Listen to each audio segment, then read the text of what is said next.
guys. Hello, hello. Hi, hi, hi. Hi, hi, hi. Hi. Hi, hi, hi. Hi, hi, hi. Yes. Where does she go from there? The grave. I'm just kidding. I know, right? The kind of funny thing, or not funny thing, but the thing I love so much about last season is after everything that happened with Allie and the possession, I feel like it's like a Raven reincarnation. She has come back stronger than ever in a sense to where she knows herself in a capacity that I don't think anyone else has yet to experience and really got a chance to explore the way she does with everything she's faced. And you've seen her at her darkest and her deepest holes, you know, the deepest of the rabbit holes, but then she came out of it and overcome it. So I find that to be like a phoenix, you know, rising up, but stronger than ever. And then to go in line with that, after Allie left her brain, she basically upgraded it. So Raven's smarter than ever she's ever been, and wiser. So I feel like Raven's on the brink of something extraordinary that she's exploring for herself.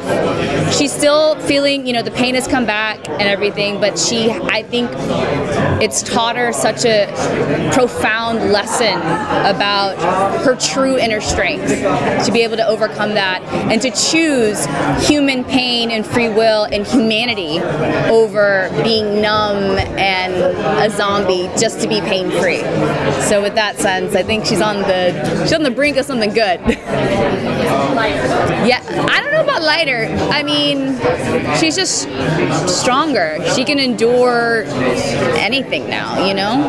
Yeah. To Jason about your arc this season, obviously you guys are going up to start shooting soon. Right. And there's only so much that they tell you, but in terms of broad strokes that he's discussed with you about art, anything that's helping you figure out how to play that kind of, that new version of her? Yeah, we've been speaking about it, and I think it's kind of a lot of what I alluded to with her is the Raven upgrade, mentally, emotionally, spiritually. I'd say physically, but in a way to where she's learning to deal with her pain.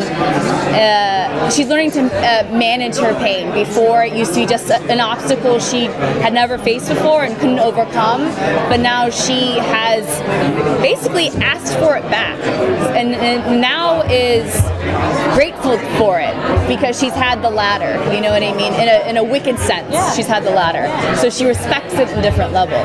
So I feel like her upgrade is going to come with her, it's going to play in line with her arc, and she's basically going to be getting her hands dirty, real dirty. You know, with that smartness, will she align herself with somebody? I think she definitely is going to align with people, but she's on also her own level, like a whole new plateau that no one else can really understand or match her. So that's also an interesting dynamic. You know what happens when you're the smartest person in the room? Yeah. Just kidding, guys. Like I'm just kidding. But so I think I've done the math, and I think Raven is officially the most shippable character. I think everyone should go with Thank you. Oh, thank you. What do you think? What do you think Raven wants, if anything? Like, does she want to be that strong, or is it all about the brain? You know, it's funny. Lindsey feels like Raven could use some romance. I may be the only one. I don't know about Jason and the writers. I do think with what's happening now, especially how we pick up first season, she's going to be very distracted and very focused with the matters at hand and what you saw at the end of season 3 with the kind of new nuclear apocalypse upon us. So she's a little busy. But with that said, you know, what do you do when you know you only have 6 months to live? Do you fight? Do you die? Do you fuck? Did I say that? Yeah. There you go. What do you do? And I think that's going to be a big question for everyone, but a really big one for Raven, who's always been so disciplined and so righteous in that sense. If this is really the end of her life, is she going to want to go out with it just studying and working? So.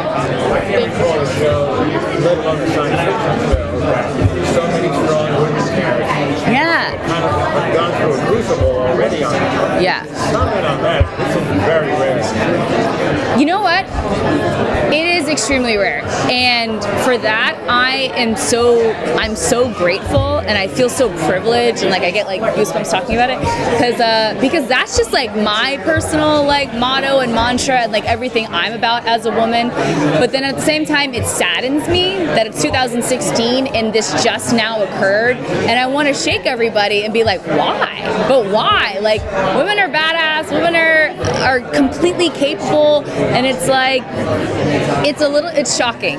But with that said, I'm extremely grateful to be embarking upon it, and with the representation that we bring, I think the more representation you have of anything, the more it seems like the norm to people, and once they see it, it's no longer strange or abnormal, and then you see it everywhere. And I think our show has really, you know, helped start a trend of it, which I feel just so grateful to be a part of. Guys like that. Yeah, I'm like, don't guys want to see like hot chicks like kicking ass, like versus like a dude, like a sweaty dude? Like, come on, let's be real.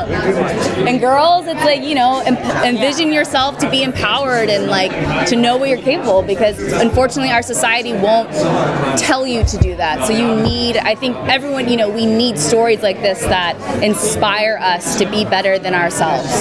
Thank you guys. That's my soapbox. Great to see you. Look at off my soapbox now, bye guys.